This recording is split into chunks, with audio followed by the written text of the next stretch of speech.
আসসালামু আলাইকুম। আমি ডাক্তার ফারিহা আফরিন। আমি আজকে আপনাদের সামনে নিয়ে আসছি ইনফেকশাস ডিজিজ 2 ক্লাসটা। আমি এফসিপিএস করছি 2021 সালে। এখন বর্তমানে কনসালটেন্ট হিসেবে কর্মরত আছি JD Sikdar women's medical college and হসপিটালে গুলশান ব্রাঞ্চে। আমি আপনাদেরকে সবচেয়ে প্রথমে আগে দেখাবো যে আপনারা যে বেসিক সিস্টেমিক ব্যাকটেরিওলজি চাইছিলেন, আপনারা বলছিলেন যে বেসিক সিস্টেমিক ব্যাকটেরিওলজি থেকে কি কি পড়বেন। আপনাদের 29 তারিখে টিপস ক্লাসটা হয়ে যাবে। সেই টিপস ক্লাসে জেনারেল ব্যাকটেরিওলজি থেকে কি কি পড়বেন সেটা বলে দেওয়া হবে। বেসিকটা থেকে আমি আপনাদেরকে এখন যে পয়েন্ট গুলা দিব সেগুলার সবকিছু আপনাদেরকে পড়তে হবে, প্রত্যেকটা জায়গা। স্টাফাইলোস স্ট্রেপ্টো আর ন্যাশেরিয়া গনোরিয়ার যে পয়েন্ট গুলো আপনারা দেখতেছেন, এই পয়েন্ট গুলো আপনাদেরকে পড়তে হবে। আপনারা স্ক্রিনশট নিয়ে রাখেন। আরেকটা হচ্ছে ইম্পর্টেন্ট ফিচার যাদের দেখতেছেন, এদের হচ্ছে জেনারেল ডেসক্রিপশন, কোন স্পেশাল ফিচার আছে কিনা। এরা হচ্ছে যেমন ইকোলাই এর সব পড়তে হবে আপনাদেরকে। আবার হচ্ছে সালমোনেলার সব পড়তে হবে। এরা কি টাইপের ব্যাকটেরিয়া, কি রকম, যদি গ্রাম নেগেটিভ না হয়, গ্রাম নেগেটিভ হলেও ইন্ট্রাসেলুলার কিনা, ফ্যাকাল্টেটিভ অ্যারোবস কিনা, অ্যানারোবস কিনা, অ্যারোব অ্যানারোবস কোনটাতে পড়ে, কি শেপ, এগুলো সব আপনাদেরকে জানতে হবে এবং সাথে এদের ইনভেস্টিগেশন গুলো আপনাদেরকে জানতে হবে।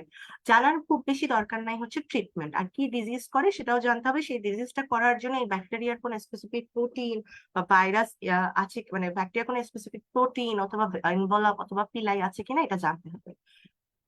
এখানে দেখেন আমি হচ্ছে গিয়ে যে আপনাদেরকে যেরকম ভাবে দিছি, আপনাদের এবার ক্লেবশিলা, প্রোটিয়াস, ব্যাকটেরিয়াস আর সিউডোমোনাস এবং আপনার মাইকোপ্লাজমা থেকে একটা প্রশ্ন আসার সম্ভাবনা অনেক বেশি। মাইকোব্যাকটেরিয়াম টিউবারকুলোসিস থেকে প্রতিবারই কোশ্চেন আসে। অ্যাক্টিনোমাইসিস ইসরায়েলি, রিকেটশিয়া, লিজিওনেলা থেকে একবার প্রশ্ন আসছিল, আর আসে নাই। কিন্তু পড়ে রাখবেন যেহেতু প্রশ্ন আসছিল, এবং সেটাও 4 সেশনের মধ্যে। আচ্ছা, গাইনি স্পেশাল ব্যাকটেরিওলজি হচ্ছে আমি আপনাদেরকে গত ক্লাসে কিছু স্টুডেন্টদেরকে দিয়ে দিছিলাম। সেটা হচ্ছে আমি কি কি পড়াই সেটা। এর মধ্যে গ্রুপ বি স্ট্রেপ্টোকক্কাস আর ইকোলাইটা আপনাদেরকে পড়ানো হয় না, আর মাইকোপ্লাজমাটা আমরা পড়াই না গাইনিতে। এগুলো আপনাদেরকে বেসিক থেকে পড়তে হবে। তবে গ্রুপ বি স্ট্রেপ্টোকক্কাসটা আমরা পড়াই না বললে ভুল। আমি আজকে কিন্তু আপনাদের group B streptococcus in pregnancy পড়াবো, আপনাদের শীটে আছে। হ্যাঁ, এটা আপনারা পড়বেন।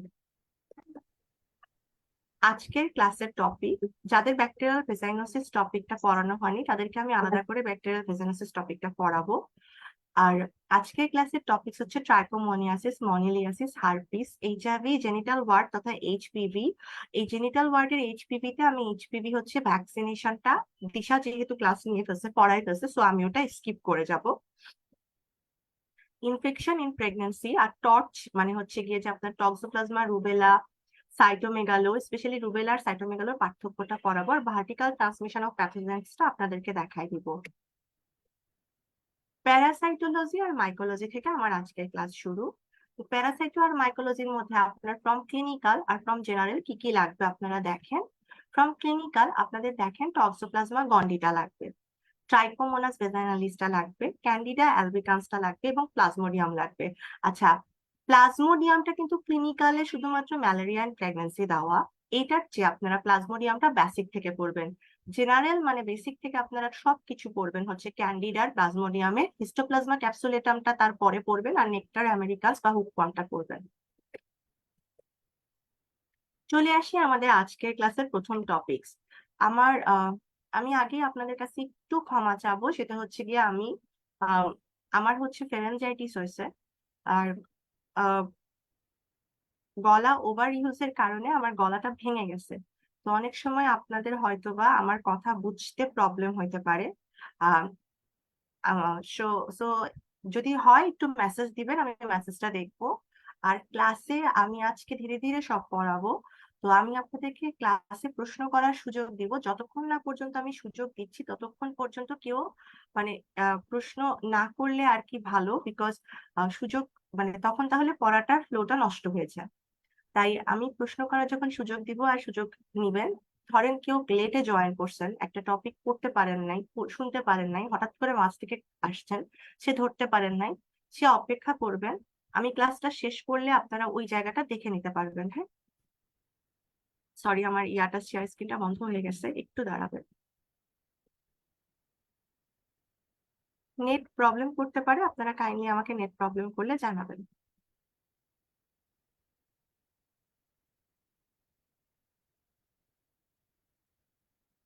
ক্লাসটা মজার হবে, আপনাদের কোনো দুশ্চিন্তার কারণ নেই।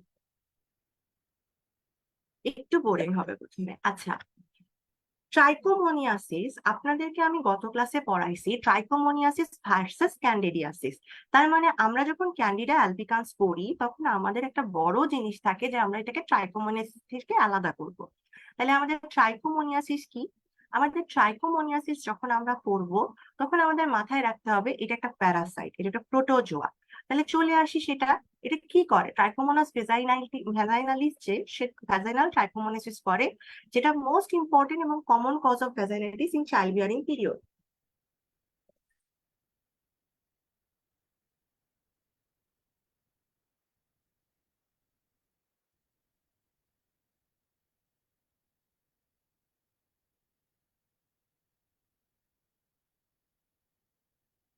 আপনাদের শীটের 23 নাম্বার পাতায় এই জিনিসটা আছে, আর যারা বই পড়তেছেন তারা গাইনি দত্ত চ্যাপ্টার 8-এর 134 নাম্বার পাতা খুলে ফেলে। তাহলে দেখেন আমাদের ট্রাইকোমোনাসিসটা হচ্ছে most common and important cause of vaginitis in child bearing period. এদের কজেটিভ অর্গানিজম গুলো যদি আমরা দেখি তাহলে আমরা দেখবো একটা pear shape unicellular flagellate protozoa, যেটা 20 মাইক্রন থেকে 10 মাইক্রন ওয়াইড একটা হচ্ছে কি যে প্রোটোজোয়ার মেজারমেন্ট থাকে। তারা 4টা ফ্লাজেলা দিয়ে উপরে উঠে যায় এবং তাদের একটা লেজের মতো প্রোট্রুশন থাকে এবং তাদের একটা মেমব্রেন থাকে। এই লেজের প্রোট্রুশনটা স্পিয়ার লাইক, আর মেমব্রেনটার নাম হচ্ছে আনডিউলেটিং মেমব্রেন। এটা অ্যান্টেরিয়র থার্ডের মতো একদম শালের মতো জড়ানো থাকে। এরা হচ্ছে অ্যাক্টিভলি মোটাইল, এরা কিন্তু স্পার্মের টেল ধরে উপরে উঠে যায়। এই যে এই কথাগুলা বললাম, এখান থেকে এমসিকিউ আসে।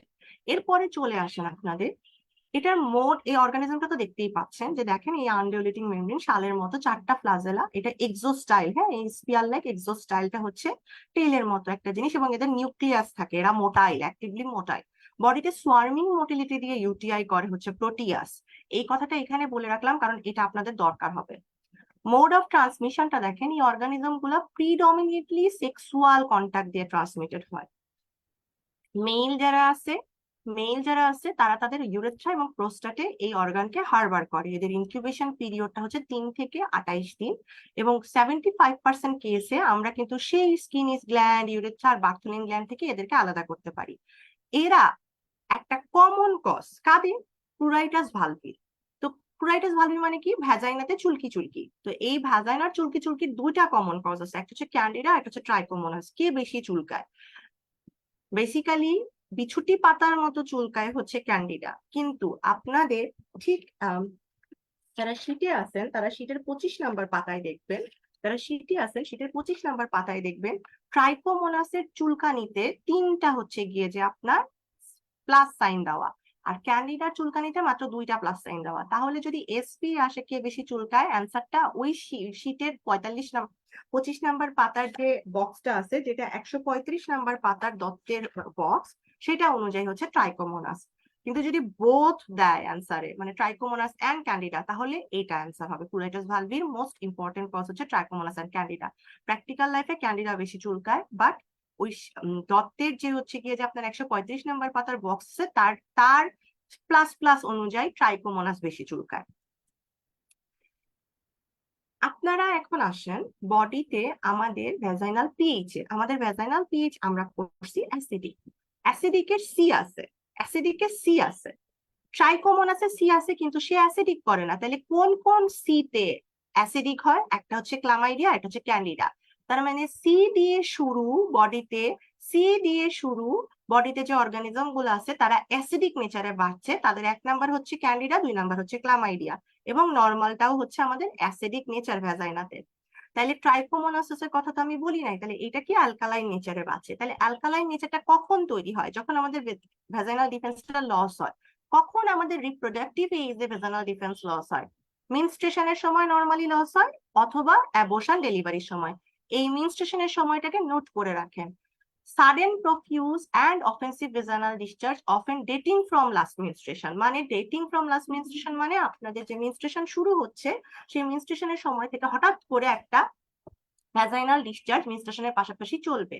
মানে আপনি তখন খেয়াল করতে পারেন নাই, কিন্তু এখন দেখলেন যে না, আমার মেনস্ট্রুয়েশন থেকেই এই গন্ধটা ছিল, এবং এটা কি সাডেন এবং প্রফিউজ, ঠিক আছে, উইথ খুবই চুলকানি চুলকানি থাকবে, সাথে ডিউজিরিয়া থাকবে, এবং এরকম পেশেন্ট কিন্তু বারবার বলবে যে আমার পিরিয়ডের সময় এরকম প্রায়ই হইতো, history of previous similar attack. এবং এইটা কিরকম হবে, এই এই যে আপনাদের একটা হচ্ছে গিয়ে যে ডিসচার্জ, এই ডিসচার্জটা কিরকম হবে, সবাই তো বিভিন্ন সময় কাপড় কাচ্ছি, কাপড় কাচার সময় কি হয়েছে, থিন ফ্রদি, মানে ওয়াশিং পাউডার নির্মা, সেই ওয়াশিং পাউডার নির্মার মতো থিন একটা ফ্রদি একটা ডিসচার্জ আসবে। বা আপনারা যারা লাচ্ছি খাইতে পছন্দ করেন, তারা লাচ্ছির উপরে যে একটা ফোমি নেচার আসে, একটা থিন থাকে, দেখবেন লাচ্ছির উপরে বেশি বিট করলে একটা থিন টেক্সচারে একটা হচ্ছে গিয়ে যে আপনার সুন্দর কিছু বুদবুদ ওঠে, অবিকল ওই রকম লাচ্ছির মতো লাচ্ছির উপরের জায়গাটায় উঠবে, এবং কিছুটা গ্রিনিশ ইয়েলো তো বোঝা যায় না। ধরেন পুদিনা পাতার যদি আপনি জুস খান, সেটা যদি একটু লাচ্ছির সাথে কম্বাইনলি মিশায় দেন, বা পুদিনা পাতার সাথে দই দিয়ে যদি কোনো স্মুদি করেন, সেটার যে কালারটা আসে সেই কালারটার মতো হয়, বুঝছেন? বোঝা গেছে সবাইকে? বুঝতে পারছেন তো? লাচ্ছি তো সবাই খান না পুরা?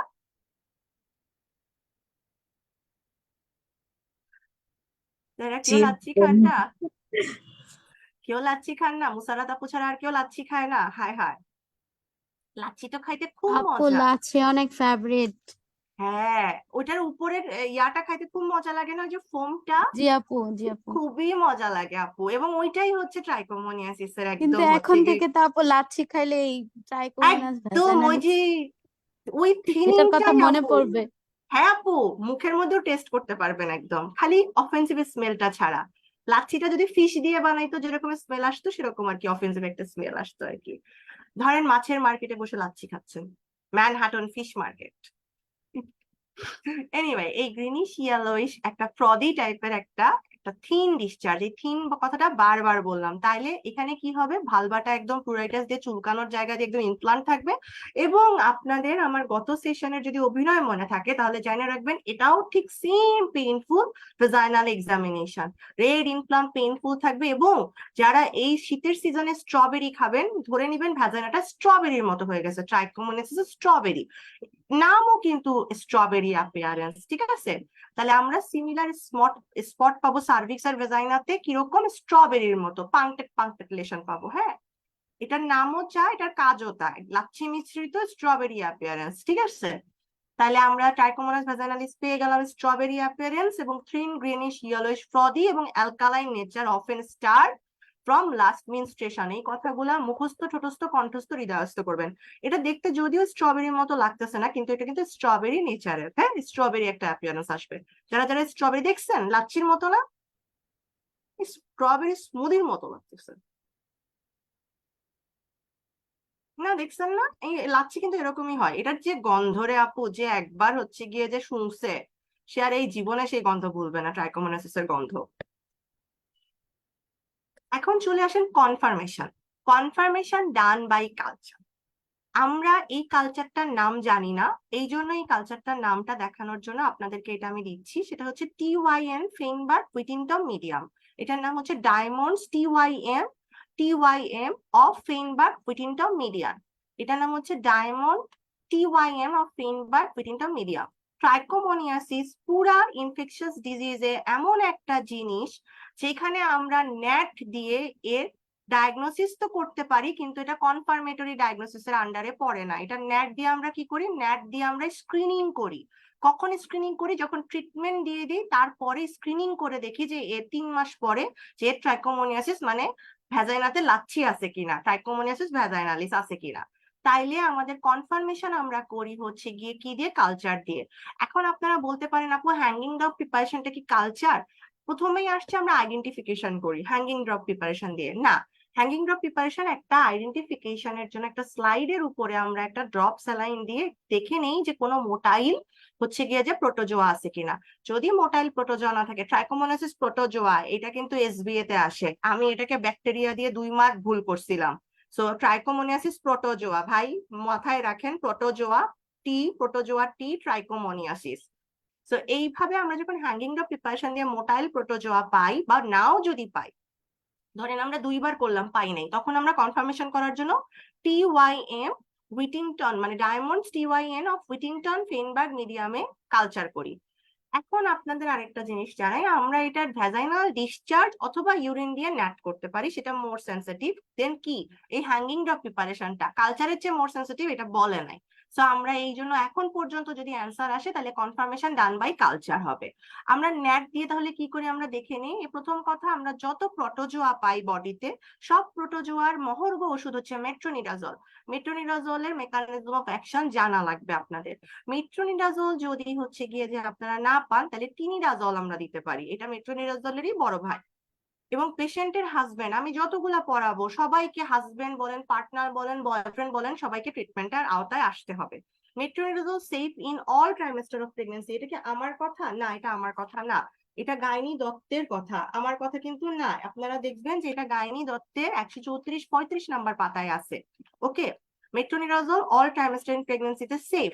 তাহলে আমরা মেট্রোনিডাজল প্রেগন্যান্সিতেও দিতে পারবো, ট্রাইকোমোনাইসিস হলে নরমালি পেশেন্টকেও দিতে পারবো। এইসব পেশেন্টকে যারা মেট্রোনিডাজল পাচ্ছে তাদেরকে সাধারণত আমরা অ্যালকোহল খাইতে মানা করি। কোনখানে? ওয়েস্টার্ন কান্ট্রিতে।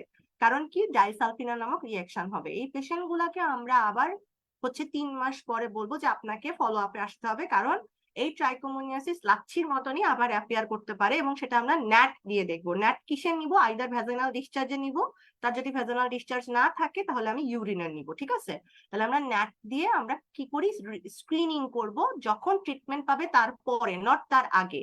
ঠিক আছে, যখন ট্রিটমেন্ট পাবে তারপরে আমরা স্ক্রিনিংটা ন্যাট দিয়ে করব। এছাড়াও আমরা ন্যাট দিয়ে ডায়াগনোসিস করতে পারি, but confirmatory diagnosis in case of trichomoniasis একটাই এক্সেপশন, এটা পুরো বডিতে, সেটা হচ্ছে কালচার আমরা করি। হ্যাঁ, দেখেন আপনাদেরকে দেখাই মোটাইল ট্রফোজয়েড। দেখছেন, এ woman comes with dysuria and vaginal discharge, wet mount examination reveals motile trophozoite. What would be her diagnosis? অবশ্যই মোটাইল ট্রফোজয়েড কোথায় পান? প্রোটোজোয়াটা, ট্রাইকোমোনিয়াসিসে পাবেন। শেষ। এখন আসেন ক্যান্ডিডিয়াসিস। আচ্ছা, কারা কারা ডায়েটে আছেন হাত তোলেন তো, ডায়েটিং করতে পছন্দ করেন বা ডায়েটে আছেন, অথবা এমনি? ও গুড। এমনি কারা কারা আপনার, অনেক আপু চলেই গেছে ভয়ের ঠেলায়। আচ্ছা, এমনি কারা কারা আপনার হচ্ছে গিয়ে যে ওই যে রায়তা আছে না, টক দই দিয়ে টমেটো দিয়ে যে বানায়, ওটা খাইতে পছন্দ করেন? হাত তোলেন তো। আজকে 2 জন মাত্র খাইতে পছন্দ করেন, কি খারাপ অবস্থা আপু আপনাদের। ছি, রায়তা কত মজার। আচ্ছা, আজকে যারা রায়তা খাইতে পছন্দ করেন তাদেরকে রায়তা ফেলায় দেওয়ার জন্য আমি আজকে ক্যান্ডিডিয়াসিস পড়াবো। ক্যান্ডিডিয়াসিসটা কি? ক্যান্ডিডিয়াসিস হচ্ছে মনিলিয়াসিস, ভাইজানাল ক্যান্ডিডিয়াসিসের নাম হচ্ছে মনিলিয়াসিস। এইটা হচ্ছে কজ বাই ক্যান্ডিডা আলবিকাস। এটা এই জায়গাটুকুনো আপনাদের যে শীটের 24 নাম্বার পাতা আর বইয়ের 135 নাম্বার পাতা গাইনি দত্তের একেবারে রেড মার্ক করে আরো কতগুলা মার্ক করা লাগে সেটা করেন। এটা gram positive east like fungus. এটা আমরা আগে পড়ছিলাম ডাইমরফিক ফাঙ্গাস। ঠিক আছে, আমরা অনেক সময় লেঞ্জে আগে পড়ছিলাম ডাইমরফিক ফাঙ্গাস, কিন্তু 17th এডিশন থেকে এটা একদম বক্সেই দিয়ে দিয়েছে এটা একটা gram positive east like fungus. এটা একটা gram positive east like fungus. আপনাদেরকে কামাল ভাই যদিও বলছে ডাইমরফিক মানে দুইটা ফর্মে এরা থাকে, বাট এইখানে যদি আপনার আসে আপনার এসবিএ তে যে কার জন্য হচ্ছে আমি কাকে হচ্ছে গিয়ে যে মানে এসবি এর অ্যান্সার দিব, এসবি এর অ্যান্সার দিব হচ্ছে ইস্ট লাইক ফাঙ্গাসকে আমি এসবি এর অ্যান্সার দিব। ট্রু ফলসে ডায়মরফিক ট্রু হইতে পারে, সেটা আপনারা বেসিকের ক্লাস থেকে জেনে নিবেন, কিন্তু আমার ক্লিনিক্যাল ক্লাস বা যে কোনো এসবি এর জন্য এটা ইস্ট লাইক ফাঙ্গাস, এটা হচ্ছে গিয়ে আপনাদেরকে দিতেই হবে, দিতেই হবে, দিতেই হবে। এরপরে আসেন আর ক্লিনিক্যাল ফিচার কি। এই ক্লিনিক্যাল ফিচার হচ্ছে সর্বাঙ্গে চুলকানি, মানে একেবারে বিছুটি পাতার চুলকানি, সে একদম মানে পাগলা হয়ে যাবে চুলকাইতে চুলকাইতে। এবং সবচেয়ে বড় ব্যাপার, সে বলবে আমার এত চুলকায়, এমন ফুলে গেছে যে আমি কয়টাসও করতে পারি না। হ্যাঁ, এবং সাথে আপনাকে একটা খুব সুন্দর আপনার ফেভারিট টক দইয়ের মতো একটা অ্যাপিয়ারেন্স কার্ডি হোয়াইট ডিসচার্জের কথা বলবে। সেই ডিসচার্জ হচ্ছে ঠিক একদম কার্ডি হোয়াইট ডিসচার্জ, ঠিক কার্ডি হোয়াইট ডিসচার্জ, একদম দইয়ের মতো, কোনো মানে দইয়ের সাথে কোনো পার্থক্যই নাই। বিলিভ মি, ওটা আসলেই দইয়ের মতো। এবং ওইটা আরেকটা জিনিস শোনেন, যারা ওই যে চিজ দিয়ে বার্গার খান না, চিজ বার্গার যে কটেজ চিজ ইউজ করে, ওটাকে যদি একটু গরম করেন যেরকম হয়ে যায়, একদম ওই রকম নেচারে ভ্যাজাইনাল ওয়ালে লেগে থাকে। যখন আপনারা এই জিনিসটা রিমুভ করতে নেবেন ভ্যাজাইনাল ওয়াল থেকে, তখন কিছু উজিং পাবেন, মানে তখন দেখবেন যে ভ্যাজাইনাল ওয়ালের এপিথেলিয়াম সহ ছিঁড়ে ছিঁড়ে আসতেছে, সো কিছু হেমোরেজিক স্পট পাওয়া যাবে। তাহলে আমরা ট্রাইকোমোনিয়াসিসে ইটসেলফ একটা স্ট্রবেরি অ্যাপিয়ারেন্স পাই, পাংক্টেড অ্যাপিয়ারেন্স, কিন্তু এর ক্ষেত্রে কিন্তু সেটা পাই না। এর ক্ষেত্রে আমরা যখন রিমুভ করি তখন মাল্টিপল উজিং পাই। আর এ হচ্ছে ক্যান্ডিডিয়াসিস সি, তার মানে বাঁচে হচ্ছে অ্যাসিডিক নেচার। এই দেখেন, দেখছেন রাইতার মতোই তো, দেখছেন দেখছেন দেখছেন, আমি যে ভুল বলতেছি, এটা তো টক দইয়ের মতনই, একেবারে টক দইয়ের হাড়ির মধ্যে টক দই লেগে আছে, দেখতেছেন না? এখন আসেন রিস্ক ফ্যাক্টর। প্রথম কথা হচ্ছে রিস্ক ফ্যাক্টর হচ্ছে ডায়াবেটিস, 2 নাম্বার কথা হচ্ছে প্রেগনেন্সি। প্রেগনেন্সিটা আমাদের সাধারণত দেখা যায় যে ইমিউন সাপ্রেশন হয়, মোদ্দা কথা ইমিউন সাপ্রেশন হইলে আমাদের হচ্ছে প্রেগনেন্সিতে হচ্ছে এটা হয়। আর ডায়াবেটিস হচ্ছে আমাদের গ্লাইকোজেন কন্টেনিং সেলগুলা বেড়ে যায়, যার কারণে হচ্ছে গিয়ে যে মানে গ্লাইকোজেন গ্লাইকোসুরিয়া হয়, যার কারণে আমাদের হচ্ছে গিয়ে যে এটা হয়। আর ব্রড স্পেকট্রাম অ্যান্টিবায়োটিক দিলে আপনার বডির যে ল্যাক্টোব্যাসিলাস তারা আসলে অ্যাকচুয়ালি প্রোটেকশন যেটা দেয় সেইটা কমায় ফেলে। সো এই জায়গায় যদিও অ্যাসিড ফর্মিং ল্যাক্টোব্যাসিলাস কমে যায়, কিন্তু অ্যাসিডিসিটি কমে না। কিন্তু আপনার যে হচ্ছে ক্যান্ডিডা আমাদের বডিতে যে ভ্যাজাইনাল ইনহেবিটেন্ট বা কমনসাল হিসেবে ছিল, সে আপার হ্যান্ড পেয়ে প্যাথোজেনিসিটি করে, সে মনে করে আমি আজকে অ্যাসিডিটি করব, সো আমি হচ্ছে গিয়ে যে এখানে বাড়াই দিব। একই কথা আসে ইমিউন সাপ্রেশন, কম্বাইন ওরাল পিল, স্টেরয়েড, প্যারাথাইরয়েড এবং থাইরয়েড ডিসঅর্ডার এবং ওবেসিটির ক্ষেত্রে। এগুলো হচ্ছে risk factor of candida vaginalis. Diagnosis করবেন কিহা দিয়ে? ডায়াগনোসিস করবেন এটার ক্ষেত্রেও কালচার দিয়ে। কালচার কোথায় করবেন? নিকারসন্স অর স্যাবোরয়েড মিডিয়াম। আপনারা ডায়াগনোসিস করার আগে আপনারা আসলে কি কি এটা পান? আপনারা ডায়াগনোসিস করার আগে আপনারা প্রথমে ওয়েট স্মেয়ার তৈরি করবেন। এখানে পটাশিয়াম হাইড্রোক্সাইড অ্যাড করলেই দেখবেন আদার সেলগুলো চলে যাচ্ছে, শুধুমাত্র ফিলামেন্টাস ফর্ম অফ মাইসেলিয়া এবং সিউডো হাইপি পাবেন। যদিও সিউডো হাইপি আপনি পাচ্ছেন, আপনার লেন্সেও লেখা আছে, কিন্তু যখন আপনি 25 নাম্বার পাতার differential diagnosis of vaginal discharge দেখবেন, তখন ওখানে দেখবেন ক্যান্ডিডিয়াসিসের ক্ষেত্রে লেখা আছে hyphae and buds and spores. Hyphae and buds আর হচ্ছে স্পোর্স, ঠিক আছে না? এটা নতুন এডিশন না, এটা পুরাতন এডিশনেরই, মানে গাইনি 8 এডিশনেরই। এখনো নতুন এডিশন গাইনি দত্ত আসে নাই, আপনাদের পরীক্ষায়ও আসবে না। সো হাইপি অ্যান্ড বার্ডস কথাটা কিন্তু লেখা আছে, হাইপি অ্যান্ড বার্ডস কথাটা কিন্তু লেখা আছে। তাইলে আপনার অ্যান্সার কি দিবেন সেটা আমি আপনাদেরকে একটু পরে বুঝাই দিব। তার আগে আমি জানি যে এটা সিউডো হাইপি আমি পাবো, মাইসেলিয়া আমি পাবো, এবং আমি কালচার করে আমি হচ্ছে এদের 24 থেকে 72 ঘন্টার মধ্যে রেজাল্ট দিতে পারবো। ক্যান্ডিডিয়াসিসের 2টা ফর্ম আছে, একটা হচ্ছে আনকমপ্লিকেটেড আর একটা হচ্ছে কমপ্লিকেটেড। আনকমপ্লিকেটেডটা হচ্ছে সিম্পল মনিলিয়াসিস বা ক্যান্ডিডা ভ্যাজাইনালিস, আর কমপ্লিকেটেডটা হচ্ছে রিকারেন্ট ভালভোভ্যাজাইনাইটিস বা কমপ্লিকেটেড ভালভোভ্যাজাইনাইটিস, ঠিক আছে?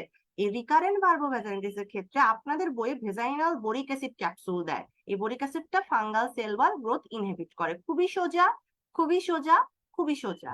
আপনারা খালি এই জায়গাটুকু রিডিং করবেন। ট্রিটমেন্ট আপনারা কি দিবেন? আপু, আর বোরিক অ্যাসিডটা কখন বললেন? রিকারেন্টের ক্ষেত্রে?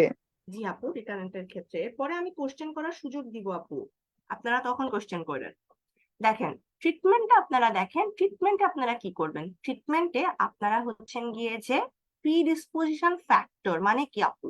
ধরেন যে অ্যান্টিবায়োটিক খাচ্ছে তাকে বলবেন যে স্টপ ইউর অ্যান্টিবায়োটিক। যে আনকন্ট্রোল ডায়াবেটিস তাকে বলবেন ডায়াবেটিসের ট্রিটমেন্ট আগে করতে হবে। যার হচ্ছে থাইরয়েড ডিসঅর্ডার আছে বা প্যারাথাইরয়েড ডিসঅর্ডার আছে তাকে ওগুলা ট্রিটমেন্ট করতে হবে। যার এইচআইভি আছে তাকে হচ্ছে আপনার এইচআইভি যদি হচ্ছে গিয়ে দেখা যায় যে কি হয়েছে, তার হয়তো CD4 সেল কাউন্ট কমে গেছে, তখন তাকে ট্রিটমেন্ট দিয়ে ওটাকে বাড়াইতে হবে। এবং যারা প্রেগনেন্ট তাদেরকে তো টার্মিনেশন করতে পারবেন না, তাদেরকে আপনাকে ট্রিটমেন্ট দিতে হবে। আর যারা হচ্ছে গিয়ে যে আপনার ওবেস, তাদের ওবেসিটি কমাইতে হবে। সো এইসব হচ্ছে বলা হয় correction of predisposing factor should be done যদি পসিবল হয়। এটাই আপনার 1 নাম্বার ট্রিটমেন্ট। 2 নাম্বার ট্রিটমেন্ট কি? ওর পাশাপাশি সিমultaneously আপনি ফাঞ্জিসাইডাল দিবেন। কি ফাঞ্জিসাইডাল দিবেন? মুখে খাওয়ার না, প্রথমেই আপনি দিবেন ইন্ট্রাভেজাইনাল ফাঞ্জিসাইডাল। আপনাদের এই কথাটা কিন্তু খুব ইম্পর্টেন্ট, ঠিক আছে? আপনাদের either vaginal cream or Pressery use করতে হয়। কারণ কি আপু, লোকালি যদি আপনি দেন তাহলে এটা বেশি ইফেক্টিভ হয় মুখে খাওয়ার চেয়ে। মুখে খাওয়ারটাও আমরা দিব, কিন্তু আমরা আগে লোকালি ইফেক্টিভটা দিয়ে নিব। এই যে দেখেন, মানে একই সাথে মুখে খাওয়ার দিব, লোকালি ইফেক্টিভও দিব, বুঝছেন? এবং অবশ্যই correction of predisposing factor should be done, এই কথাটা আপনারা মাথায় রাখেন। ইন্ট্রাভেজাইনাল ফাঞ্জিসাইডাল প্রিপারেশন শুড বি ইউজড। আচ্ছা দেখেন, আপনাদের জানুয়ারি 21-এ কোশ্চেন আসছে ইচিং আর থিক কার্ডি পারভেজানাল ডিসচার্জ, কি দিবেন? ক্যান্ডিডা অ্যালবিকান্স, এটার অ্যান্সার। এটা তো সবাই জানেন আপনারা। এরপরে দেখেন একই কথা আসছে জুলাই 23-এ, মানে গত সেশনে। একই কথা কি আসছে? একই কথার আগে কিন্তু আপনাদের দেখেন which form of candida albicans commonly found. আমি কিন্তু ডাইমরফিকও দেখতে পাচ্ছি, ইস্ট লাইক ফাঙ্গাসও দেখতে পাচ্ছি। অ্যাকর্ডিং টু আমাদের গাইনি দত্ত এবং আমাদের ম্যাডামরা, এটা কিন্তু আপনাদের হবে ইস্ট লাইক ফাঙ্গাস। হ্যাঁ, এটা কিন্তু অ্যান্সার হবে ইস্ট লাইক ফাঙ্গাস। জুলাই 22-এর দেখেন, জানুয়ারি আপনারা কিন্তু দেখেন জুলাই 23, জুলাই 22, একটা ডায়াবেটিক পেশেন্ট আসছে, তার positive organism Candida albicans. Which one is true regarding Candida? True fungus, dimorphic fungus, mould, systemic fungus, yeast like fungus. এখানেও আপনার লেঞ্জের 16 নাম্বার এডিশন যখন ছিল ওই সময়টা, তখন ওখানেও ছিল কিন্তু ইস্ট লাইক ফাঙ্গাস ভিতরে। আর এখন 17 নাম্বার এডিশনে বক্সেই দিয়ে দিচ্ছে যে এটা একটা ইস্ট লাইক ফাঙ্গাস, যদিও এটা ডাইমরফিক ইন নেচার। কিন্তু এই সব ক্ষেত্রে কিন্তু আপু দেখবেন এসবিএ মানে সিঙ্গেল বেস্ট অ্যান্সার, নিচের অনেকগুলা ট্রু হবে, কিন্তু তার মধ্যে থেকে সিঙ্গেল বেস্ট হচ্ছে ইস্ট লাইক, কথাটা হচ্ছে সিঙ্গেল বেস্ট। হ্যাঁ, এই জন্য আপনাদের এটা ইস্ট লাইক হবে। আর আপনাদের জন্য এই যে একটু সোজা কোশ্চেন আসবে ক্যান্ডিডা থেকে, কঠিন কোশ্চেন আসবে না ক্যান্ডিডা থেকে। এখন আপনাদেরকে আমি যেটা বলছিলাম, হ্যাঁ দেখেন, differential diagnosis of vaginal discharge, এই ছকটার উপরে আপনারা 3টা স্টার দিয়ে রাখেন। প্রত্যেকবার এই ছক থেকে একটা না একটা কোশ্চেন আসে এক সেশন পর পর। যেমন ধরেন আপনাদের 2-1 সেশন আগে আসছে অ্যাসিডিক নেচার, মানে এমসিকিউ দিয়ে দিছে, এই যে এই পিএইচ গুলা তুলে দিছে, এই পিএইচ গুলা তুলে কোনটা ট্রু ফলস দিছে, মানে কোনটা ট্রু সেটা ট্রু দিবেন, যেটা ফলস সেটা ফলস দিবেন। এত তো মনে থাকে না, তাহলে আপনি মেইন একটা মনে রাখেন, অ্যাসিডিক মানে সি দিয়ে স্টার্ট হচ্ছে। কে কে সি দিয়ে স্টার্ট হচ্ছে? ক্যান্ডিডা আর ক্লামাইডিয়া। দেখেন, দেখছেন, দেখতে পাচ্ছেন? দেখা যায় রে আপুরা? দেখা জি যায় না? ঠিক আছে, দেখেন 4.5 এর নিচে, তার মানে কি নরমালি যেটা আছে ডিসচার্জ সেটার মতো অ্যাসিডিক। আবার দেখেন, আপনারা দেখেন থিন কোনটা থিক কোনটা, দেখেন যাদের কাছে সি আছে, যাদের সি দিয়ে স্টার্ট, তারাই কিন্তু থিক ডিসচার্জ দেয়। আরেকটা থিক মিউকোপুরুলেন্ট ডিসচার্জ দিবে কে? গনোরিয়া, কারণ ক্লামাইডিয়া যাহা গনোরিয়াও তাহা, খালি কিছু পার্থক্য ছাড়া। তাইলে দেখেন এটাও আপনারা বুঝতে পারলেন, মিউকোপুরুলেন্ট থিক ডিসচার্জ। এখন আসেন ডায়াগনোসিস। ওয়েন্ট মাউন্ট মাইক্রোস্কোপি করে এরা কি পাইছে? এরা পাইছে মোটাইল ট্রাইকোমোনাস। একে কিন্তু কালচার দিয়ে ডায়াগনোসিস করতে হবে, এটা কিন্তু কোনো কোনো হচ্ছে গিয়ে যে ইয়া নাই, আপনি মোটাইল ট্রাইকোমোনাস না, এটা কনফার্মেশন হচ্ছে কালচার। এখন আসেন ক্যান্ডিডা, এরা কি পাইছে? হাইফিয়ান বার্ড পাইছে, ঠিক আছে, এটাও কালচার দিয়ে করবো, হাইফিয়ান বার্ড। এখন আপনার কথা হচ্ছে, আপনি একটু আগে বললেন আমরা হচ্ছে কি যে দেখেন আমরা কি পড়লাম, আমরা সিউডো হাইফিয়ান মাইসেলিয়া পাচ্ছি কিন্তু ওয়েট স্মিয়ার দিয়ে, দেখছেন? কিন্তু এইখানে দেওয়া আছে হাইফিয়ান বার্ড। এবং আপু এটা কি আসবে পরীক্ষায়? আপু পরীক্ষায় আসবে না, চলে আসছিল জানুয়ারি 23-এ। আপনাদের এইখানে কিরকম দিছিল আমি বলি, যে ক্যান্ডিডা ডায়াগনোসিস করবেন ওয়েট মাউন্ট মাইক্রোস্কোপি দিয়ে, আপনি ডায়াগনোসিস করছেন। ডায়াগনোসিস আর কনফার্মেশন কিন্তু আলাদা, ডায়াগনস্টিক আর কনফার্মেটরি এই কথাগুলো কিন্তু আলাদা। ডায়াগনোসিস মানে তুমি এটা দিয়ে ডায়াগনোসিস করতে পারবা, এটা কনফার্মেশন করার জন্য তোমার আরো লাগতে পারে এইরকম। কিন্তু যখন আপনাকে বলবে হাউ ডু ইউ ডায়াগনোসিস, নিচে দিছে কনফার্মেটরিটাও দিছে, আবার নর্মাল গুলাও দিছে, যেমন ধরেন ওয়েট কালচার, তারপরে হচ্ছে গিয়ে যে পিসিআর, ওখানে ধরেন আপনার অ্যান্সার আছে পিসিআর, তাহলে কিন্তু ওই রকম এসবিএ দিলে ডায়াগনোসিস কিভাবে করবা, তাহলে পিসিআর অ্যান্সার হবে, এইরকম একটা ব্যাপার, বুঝছেন? আমি এসবিএ এর ধরনটা বুঝাইলাম, নট এদের ক্ষেত্রে বলতেছি। তো যাই হোক, এখানে আসছিল ক্যান্ডিডিয়াসিস, তুমি ডায়াগনোসিস করো কি দেখে? এখানে ওয়েট মাউন্ট মাইক্রোস্কোপিতে তুমি কি দেখে ডায়াগনোসিস করো? ওখানে ছিল হাইফিয়ান বার, ওখানে ছিল সিউডো হাইফি, ওখানে ছিল ক্লুসেল, ওখানে ছিল মোটাইল ট্রাইকোমোনাস, হ্যাঁ, আরেকটা ছিল শুধু হাইফি। তো যখন আপনারা দেখলেন ক্লুসেল আর মোটাইল ট্রাইকোমোনাস আসছে, হাইফিয়ান বার শুধু হাইফি, আর এটা হচ্ছে সিউডো হাইফি আসছে, তখন আপনি বুঝেই গেছেন 3টা অপশন এখান থেকে দিচ্ছে, তার মানে কি এই 4টা থেকে কোশ্চেন আসছে, তাহলে অ্যান্সার হাইফিয়ান বার হবে। বুঝতে পারছেন? তো ওইখানে অ্যান্সারটা যে ম্যাডামটা করছিলেন উনি হাইফিয়ান বার অ্যান্সার দিছিলেন। হ্যাঁ, এই জন্য এতগুলা কথা বলা। এই যে দেখেন, ভ্যাজাইনাল ডিসচার্জ অর্গানিজমের জন্য পিএইচ এর জন্য ট্রু কোনটা? ব্যাকটেরিয়াল ভ্যাজাইনাইটিস 5.5, এটা ট্রু। ব্যাকটেরিয়াল ভালো ভ্যাজাইনাইটিস লেস দেন 4.5, ট্রু। আপনারা বলতে পারেন আপু ব্যাকটেরিয়াল ভ্যাজাইনাইটিস কিন্তু 4.5 এর চেয়ে বেশি দেওয়া ছিল, যে দেখেন এক জায়গায় দেওয়া আছে 4.5 এর চেয়ে বেশি, আরেক জায়গায় দেখা যাচ্ছে 5.5 এর চেয়ে বেশি, আর এখানে দেওয়া আছে 5.5 এর চেয়ে বেশি। সো এটা তো আপু ট্রু হওয়ার কথা না, বেসিক্যালি এটা ফলস হওয়ার কথা, কিন্তু না আপু এটা ট্রু, এটা হচ্ছে অ্যালকালাইনিটি বোঝাইছে, এই জন্য এটা ট্রু। আচ্ছা, ভ্যাজাইনাল ক্যান্ডিডিয়াসিস হচ্ছে 4.5 এর নিচে, এটা কি? এটা হচ্ছে ফলস, সরি এটা ট্রু। এই যে ক্লামাইডিয়া ট্রাকোমাটিস হচ্ছে 5.5 এর উপরে, এইটা হচ্ছে ফলস, কারণ এটা আমরা জানি ক্লামাইডিয়া সি দিয়ে তৈরি, সি দিয়ে শুরু হয়েছে, তার মানে এটা অ্যাসিডিক নেচার, আসলে এটা অ্যাসিডিক নেচার। নর্মাল ডিসচার্জ হচ্ছে গিয়ে যে আপনার এটা ট্রু, কারণ এটা এটা আসলে লেস দেন না, এটা হচ্ছে 4.5 থেকে 4 থেকে 4.5 এর মধ্যে এরকম ছিল। আর ট্রাইকোমোনিয়াসিস এর ক্ষেত্রে এটা ফলস, কারণ আমরা জানি এই অ্যালকালাইন নেচারে বাঁচে, এই 4.5 এর উপরে বাঁচবে। এটা আপনাদের বিসিপিএস এর জানুয়ারি 23-এর কোশ্চেন, আপনাদের জন্য ভেরি ইম্পর্টেন্ট। এখন আপনারা আমাকে এতক্ষণ যে 3টা টপিকস পড়াইলাম সেই 3টা টপিকস থেকে কোশ্চেন করতে পারবেন, করেন।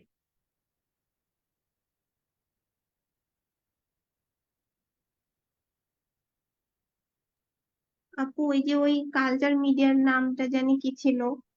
Diamonds, TYM, Feinberg Whittington medium. আপু একটু স্লাইডটা দেখানো যাবে? হ্যাঁ, আমি চেষ্টা করতেছি, আমার স্লাইডটা ডিস্টার্ব করতেছে, আমি এই জন্যই চেষ্টা করতেছি, একটু দাঁড়ান।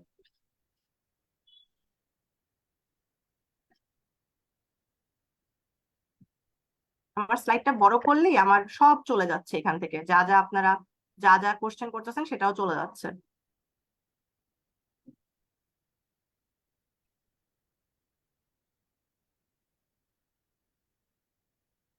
বড়ই করা যাচ্ছে না, বড় করলেই সব চলে যাচ্ছে। আপনাদের কারো কোনো কোশ্চেন আছে? আপু, যে আপুকে তখন থামাই দিয়েছি, আপনি প্লিজ মন খারাপ করবেন না, আপনাকে থামাই দিছি কারণ হচ্ছে আপু, আমি যখন পড়াইতে থাকি একটা ফ্লোতে সবার ক্ষেত্রেই, যে আমি হয়তো কিছু একটা ইম্পর্টেন্ট ইনফরমেশন আপনাদেরকে বলবো, ওই ফ্লোটা চলে গেলে ওই ইনফরমেশনটা চলে যায়, আপনাদের সাথে তো আর দেখা হবে না ওই ইনফরমেশন নিয়ে, ইনশাল্লাহ পাশ করে যাবেন আশা করি, ইনশাল্লাহ সবাই। এই জন্য আপু থামাইছি, প্লিজ মাইন্ড করবেন না, হ্যাঁ? আমি অবশ্যই আপনাদের প্রশ্ন হ্যাঁ করার আপু, হচ্ছে। সমস্যা নাই। হ্যাঁ আপু, মাইন্ড করবেন না প্লিজ। এই যে এটা আমি কোশ্চেন করার জন্য সময় দিব। আপু স্লাইডে যেগুলো থাকে না, মানে আমাদের শীটে একটু যদি বলে দিতেন তাহলে ভালো হতো। হ্যাঁ, এটা তো দেখা যায় শীটে এখানে থাকে না স্লাইডে এটা। আছে কিন্তু শীটে নাই। আপু, আমি হচ্ছে ওটা বলে দিছি প্রত্যেকটা ক্লাসে, আমি প্রত্যেকটা ক্লাসে বলে দিচ্ছি, প্রত্যেকটা জিজ্ঞাসা করেন, বলে দিচ্ছি না? এখানে মুসাররত আপু আছেন না? জি আপু। আপু জি বলছি আপু, কিনা বলেন তো। হ্যাঁ আপু বলছেন। আমি প্রত্যেকটা বলে দিচ্ছি স্লাইডে, আপনাদের ইভেন শুরুতেই বলে দিচ্ছি, যদি আপনারা কেউ ক্লাসটা করেন তাহলে দেখবেন ইনফেকশাস ডিজিজ 1-এও বলে দিচ্ছি আপনাদের সিফিলিসের আর টিউবারকুলোসিস ইন প্রেগন্যান্সির কোনো কিছু হচ্ছে গিয়ে সিফিলিস ইনভেস্টিগেশন আর টিউবারকুলোসিস ইন প্রেগন্যান্সি নাই, এটা বলে দিছি। আর এটা যে নাই এটা বলে দিছি, বলছি যে এইটা আছে আপনাদের স্লাইডে, এই যে এইটা নাই, এটা বলছি যে এটা নাই, এটাতে একটু চেঞ্জ আসছে, হ্যাঁ, এই জন্য হচ্ছে বলছি যে এটা এটা আছে, এটা আমি মিস স্লাইড। করে গেছিলাম। আচ্ছা, একজন আপু কোশ্চেন করছেন hyphae, pseudo hyphae, hyphae bird এর কথা আবার বলবেন। আপু, এটা খুব সুন্দর করে বুঝায় বলছি, একটু ওই জায়গাটা দেখবেন আপু, যে দেখেন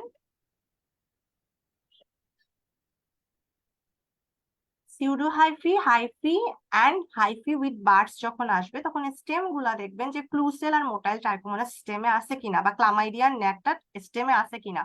যদি থাকে এসবিএ তে এরকম অ্যান্সার আসে যে কোনটা ক্যান্ডিডিয়াসিসের ডায়াগনোসিস করে ওয়েট মাউন্ট মাইক্রোস্কোপি করে আমরা পাই, তখন হাইফি অ্যান্ড বার্ডস হবে। কিন্তু যদি ধরেন hyphae and birds, pseudo hyphae আসলো, সাথে আপনার আসলো হচ্ছে গিয়ে যে ম্যালেরিয়া ট্রফোজয়, বা আপনার আসলো স্টাফাইলোকক্কাস বা ইকোলাই এর কোনো মানে বেসিক থেকে কোশ্চেন আসছে, তখন কিন্তু অ্যান্সার সিউডো হাইফি হবে। এইখান থেকে তার মানে কোশ্চেন করে নাই ম্যাডাম, এখান থেকে ম্যাডামরা 3-4টা একদম টপিক তুলে দিছে, মানে আপনি দেখতেছেন ক্লুসেল আছে, মোটাইল ট্রাইকোমোনাস আছে, সাথে অপশনে 3টাই ক্যান্ডিডিয়াসিস আছে, যার মধ্যে 2টা ট্রু, তার মধ্যে যদি বেছে নিতে হয় তাহলে সিউডো হাইফি অ্যান্ড বার্ডসটা বেছে নিবেন, এটা বলছি। আচ্ছা, এখন আর যদি কোশ্চেন না থাকে এখান থেকে, আমি তাহলে পরেরটা শুরু করি। আমি পরেরটা শুরু করব হারপিস জেনিটালিস দিয়ে। আপনাদের 26 নাম্বার পাতা শীটে চলে যান, 26 নাম্বার পাতা শীটে চলে যান। এখানে যখন আপনারা হারপিস ভাইরাস ইন প্রেগনেন্সিটাও এখানে থাকবে, এবং হচ্ছে গিয়ে যে আপনার হারপিস জেনিটালিসটাও থাকবে একসাথে। তো হারপিস ভাইরাস ইন প্রেগনেন্সিটা যখন থাকবে, আচ্ছা, আমি আপনাদের ক্লাস এখনো রেকর্ড করাই নাই, আমি যখন রেকর্ড করাবো তখন আমি একটা ছোট ডিসিশন নিছি যে ইনফেকশন ইন প্রেগনেন্সি গুলা সব আলাদাভাবে ইয়াতে নিয়ে আসবো, আপনাদের সব আলাদাভাবে হচ্ছে গিয়ে যে শীটের মতো করে লাস্টে নিয়ে আসবো, সিফিলিস বলেন গনোরিয়া বলেন এগুলো আলাদাভাবে রেকর্ড করাবো। তো এইটা ভালো হয় নাকি হচ্ছে গিয়ে যে আপনাদেরকে যেমন সিফিলিস পড়াইছি, সিফিলিস ইন প্রেগনেন্সি পড়াই দিছি, ওইটা ভালো হয়? এটা আমাকে খালি বলেন। আপু আলাদা করে একবারে ইন প্রেগনেন্সি বললেই মনে হয় ভালো হয়। মানে ইন প্রেগনেন্সি যেটা আপনি উম্মে হাবিবা আপুর, এটা হচ্ছে মতামত, আর বাকিদেরটা একটু বলেন। জি আপু, একবারে পড়ালেই ভালো হয়। নাহিদা আপুর এই মতামত যে শীটের সিরিয়ালটা আমরা মেনটেন করব। আচ্ছা, তাইলে আমি হচ্ছে আপনাদের আপু গতদিন যেভাবে পড়াইছেন সেভাবেই ঠিক ছিল, যে প্রেগনেন্সির গুলো একসাথে করে পড়ানো, তাহলে ওটা কোরিলেট করতে ইজি হয়। আচ্ছা, শিলা আপু বলছেন কোরিলেট। আর কে কে কোরিলেটের পরে আমাকে একটু হচ্ছে গিয়ে মেসেজ করেন তো, অনেকজন ক্লাসে আছেন। একই টপিক কোরিলেট করে পড়ানোই ভালো। মানে আমি যে হারপিস জেনিটালিস পড়ছি ওটার সাথে প্রেগনেন্সিও যদি আমি ওটার সাথে পড়ি তাহলে জিনিসটা কোরিলেট ভালো হয়, কিন্তু সব প্রেগনেন্সি পড়তে গেলে হয়তো আবার উল্টাপাল্টা হয়ে গেল। আচ্ছা, আমার উদ্দেশ্যটা জারিনা আপু বলছেন, তাহলে 2-2-4 ভাগে মানে একদম 50-50% একসাথে ভালো। আচ্ছা, কোরিলেট করে ভালো। আচ্ছা, তাহলে আপনার কোরিলেটের পক্ষে 4 জন চলে আসছেন। আরো যারা আছেন তারা কিন্তু বলতে পারেন, কারণ হচ্ছে গিয়ে যে আপু আমি আপনাদেরকে এখন বুঝায় বলি, ছোট্ট 2 মিনিটের মধ্যে বুঝায় তারপর আমি চলে যাব হারপিসে, কারণ যেহেতু আমার হারপিস ইন প্রেগনেন্সি আমি ক্লাসটা কোরিলেট করে নিতে চাই। কারণ শীটের মতো করে আমি যদি পিছনে চলে যাই তখন একটা আলাদা আপনি সিফিলিস পড়লেন, সাথে কোরিলেট করতে পারলেন না, সো মায়ের যে সিমটমসটা আছে সেটা আলাদা হয়ে গেল, আর বাচ্চার যে সিমটমস আছে সেটা আলাদা হয়ে গেল। আপনার কিন্তু পরীক্ষার হলে এসবিএ তে মা এবং বাচ্চাকে আলাদা করে আসবে না। আপনার আসবে একটা মা আসছে এই ফিচার নিয়ে, তার বাচ্চার এই ফিচার ছিল, এই জন্য আমি সবসময় একসাথে পড়াই। এখন নতুন শীটে আমি একসাথে করে দিতে চাচ্ছি, যে পাশাপাশি পাশাপাশি রাখতে। তো সেইখানে আমাদের কয়েকজন আপু যারা আছেন ভর্তি হয়েছেন তারা কোশ্চেন তুলছেন যে আমরা আসলে বইটা এরকম করে ফেলছি কেন, তা হ্যাফাজার্ড করে ফেলছি কেন, তাহলে তো বই থেকে পড়ানো হয় না। তাই নতুন শীটে ওটা করতে আমাকে অফিস থেকে মানা করা হচ্ছে। এই জন্য আমি ক্লাসটা আপনাদের কোরিলেট করে নিব না আলাদা করে নিব সেটাই জানার জন্য চাইলাম জানতে। তো অনেক আপু বলছেন কোরিলেট, তাহলে আমি কোরিলেট করে আর চেঞ্জ আনতেছি না। আপনারা যারা ধরতে পারেন না, যেমন হচ্ছেন আজকে যে আপু 2জন বললেন, আপুরা অবশ্যই কষ্ট হয়েছে ওনাদের, এই জন্য বলতেছেন, আপনারা ক্লাসটা একসাথেই করেন, কিন্তু পরে যখন রিভিশন দিবেন আলাদা করে রিভিশন দিলেও দেখবেন পাতাটা উল্টায় চলে গেলে আপনার কিন্তু হঠাৎ করে একটা সারপ্রাইজ পাই যাবেন। কি সারপ্রাইজ? পড়তে পড়তে হঠাৎ করে শীটটা শেষ হয়ে গেছে, আপনি বুঝেনও নাই, মাঝপথে এসে দেখেন শীটটা শেষ পড়া। কারণ হচ্ছে গিয়ে যে আপনি আগেই পিছনে পড়াটা পড়ে ফেলছেন, এটার জন্য। ওকে, কোরিলেট জয়যুক্ত হয়েছে, ঠিক আছে, সবার মেসেজ পাই গেছি, অনেক অনেক আপু মেসেজ দিচ্ছেন, থ্যাংক ইউ সো মাচ। আচ্ছা, তাহলে আমি হার্পিস ভাইরাসে আসি। হার্পিস ভাইরাস আপনারা একটু মনোযোগ দেন তাহলেই হবে। আমার সিস্টেমিক ভাইরোলজি আপনারা সবাই এটার স্ক্রিনশট নেন। এই কয়টা ভাইরাস আপনাদেরকে পড়তে হবে বেসিক থেকে, এই কয়টা ভাইরাস আপনাদেরকে পড়তে হবে বেসিক থেকে। হার্পিস ভাইরাস অল মানে হার্পিস 1, 2, 3 এবং হচ্ছে গিয়ে যে 4, 5, 6 এবং 8, হার্পিসের 7, 9, হেপাটাইটিস অল, এইচআইভিও all 1 and 2, rubella, HPV, parvo, dengue, Zika, mumps, measles, paramyxo, orthomyxo, influenza বাদ গেছে আপুরা, প্লিজ ইনফ্লুয়েঞ্জা হচ্ছে গিয়ে যে অ্যাড করেন। ভেরিসোলা কিন্তু হার্পিস জোস্টার 3, ইনফ্লুয়েঞ্জাটা অ্যাড করে নেন। Mum's, measles, paramyxo, orthomyxo, influenza মনে হয় এদের মধ্যে পড়ে। আচ্ছা, মানে অ্যাডিনো ভাইরাস ওগুলাও পড়ে। করোনা ভাইরাস পড়তে হবে ইয়ার থেকে, আপনার কোশ্চেন আসে, হ্যাঁ। আচ্ছা, আরেকটা হচ্ছে কক্সাকি ভাইরাস পড়তে হয়। কক্সাকি ভাইরাস কেন পড়তে হয় বলেন তো? কক্সাকি ভাইরাস দিয়ে কি ডিজিজ হয়? খুব রিসেন্টলি আমাদের এক ক্যাট স্কার্চ ডিজিজ।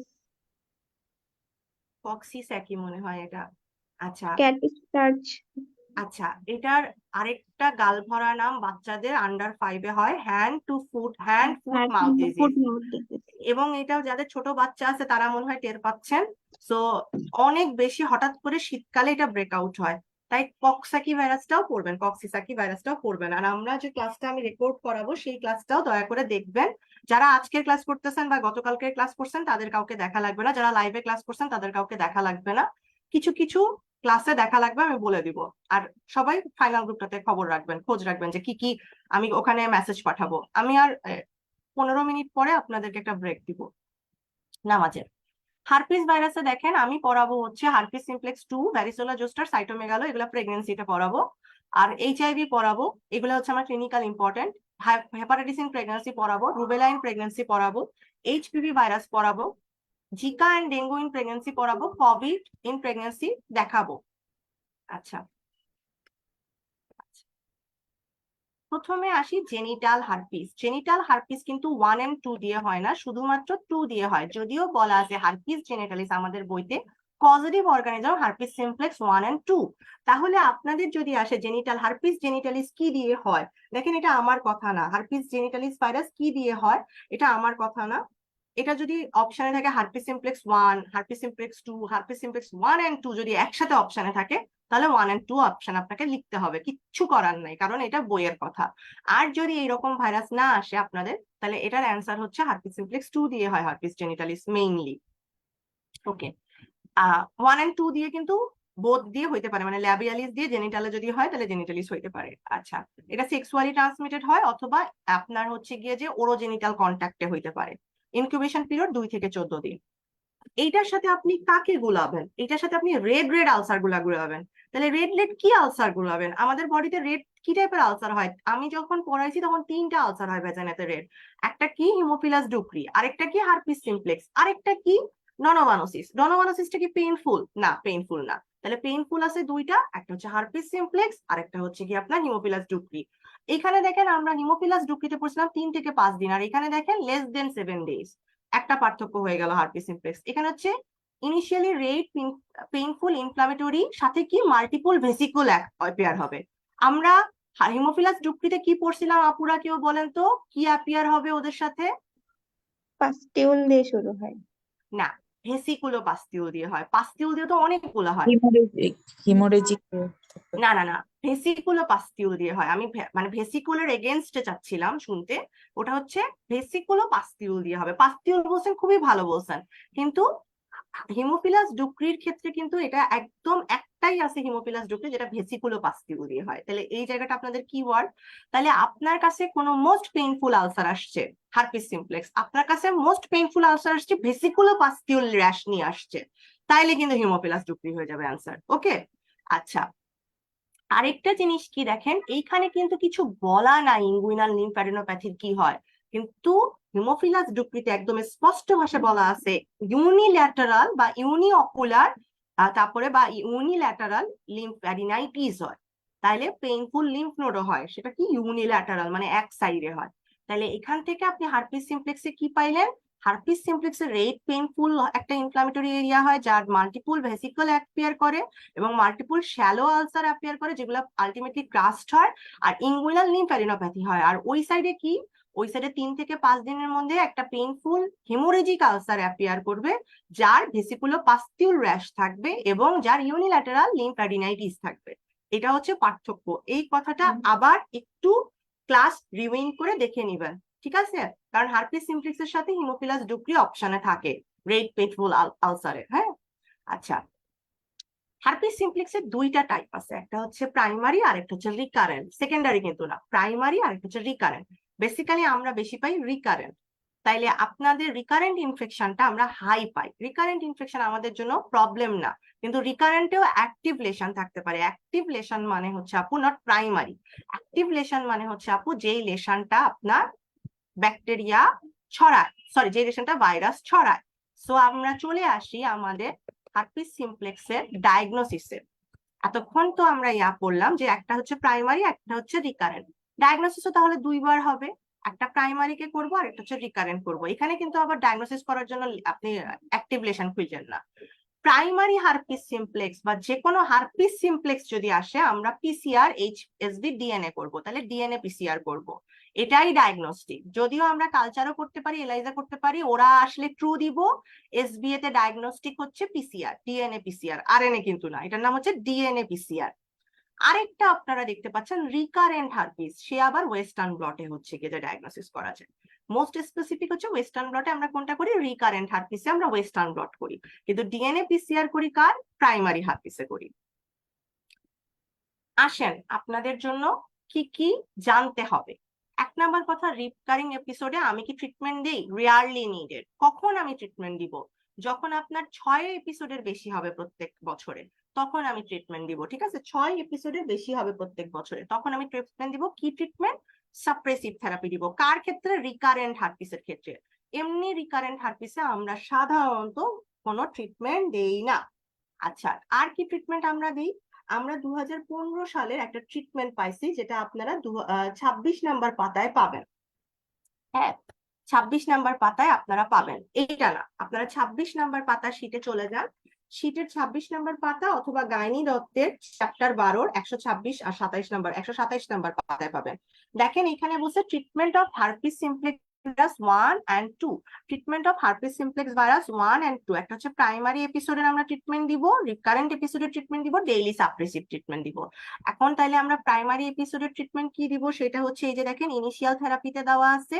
রিকারেন্ট এপিসোডে কি ট্রিটমেন্ট দিব সেটা দেওয়া আছে, আবার সাপ্রেসিভ থেরাপি কি দিব সেটা দেওয়া আছে, এই ছকটা। পড়তে হবে, আপনারা খালি নামটা জানবেন যে রিকারেন্ট এপিসোডে আমরা ভ্যালসাইক্লোভির দিই অথবা অ্যাসাইক্লোভির দিতে পারি, ইনিশিয়াল যেটা প্রাইমারি এপিসোডে আমরা অ্যাসাইক্লোভির দিতে পারি, আর সাপ্রেসিভে আমরা অ্যাসাইক্লোভির অথবা ভ্যালসাইক্লোভির দিই। ঠিক আছে, এইটুকুনো আপনারা জানবেন, আপনাদের জানার কথা। আর অ্যাসাইক্লোভির জিনিসটা কি করে জানেন? অ্যাসাইক্লোভির জিনিসটা কিন্তু আপনার স্টপ করে দেয় না, কোনো কিছু প্রিভেন্ট করে দেয় না। দেখেন আপনাদের পরের ইয়াতেই লেখা আছে যে আপনাদের অ্যাসাইক্লোভির জিনিসটা কোনো কিছু স্টপ করে দেয় না। অ্যাসাইক্লোভির কি করে? আপনাদের অ্যাসাইক্লোভির করে হচ্ছে সিমটমস রিডিউস করে, ভাইরাল স্প্রেডিং করে এবং হেল্প ইন র্যাপিড হিলিং করে। মানে আপনার এটাকে সিমটমসটা রিডিউস করবে, ভাইরাসের শেডিং কমায় দিবে, কিন্তু আপনার কিন্তু ট্রিটমেন্ট চালায় যাইতে হবে। ভাইরাস তার মানে জায়গা মতো সে শেড করতেছে এবং এটাকে আপনার কমানোর জন্য আমরা ট্রিটমেন্ট দিই। আর রিকারেন্ট এপিসোড সেলফ লিমিটিং সাধারণত কারণ হচ্ছে গিয়ে যে আপু এরা নিজেরাই তো কম ভাইরাস হচ্ছে গিয়ে যে শেড করে, এখানে তো আসলে অলরেডি বডি প্রোটেকশন দিচ্ছে, তার জন্য এরা হচ্ছে সেলফ লিমিটিং। কিন্তু যার বারবার হবে বুঝতে হবে তার সেলফ লিমিটিং না, তার ইমিউন কম্প্রোমাইজেশন আছে। ঠিক আছে, এখন আসেন হারপিস ইন প্রেগন্যান্সি। এটা রিক্স নামে হচ্ছে 26 নাম্বার পাতায় আছে, আর রিক্স নামে আপনারা দেখেন 26 নাম্বার পাতায় আছে, অথবা 50 নাম্বার পাতা শীটের চলে যান, অবস দত্ত 10th এডিশনের 287 নাম্বার পাতায় আছে। 50 নাম্বার পাতা শীটের চলে যান, অবস দত্ত 10th এডিশনের 287 নাম্বার পাতায় আছে। এটা আপনাদের একদম যা আছে সব এখানে আছে, হ্যাঁ শীটে আছে। আপু শীটের পেজ নাম্বারটা একটু বলবেন, নেটওয়ার্ক প্রবলেম 50 করেছিল। 50 50 50 আপু 50।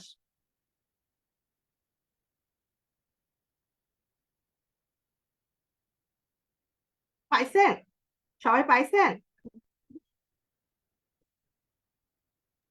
জি আপু। ওকে,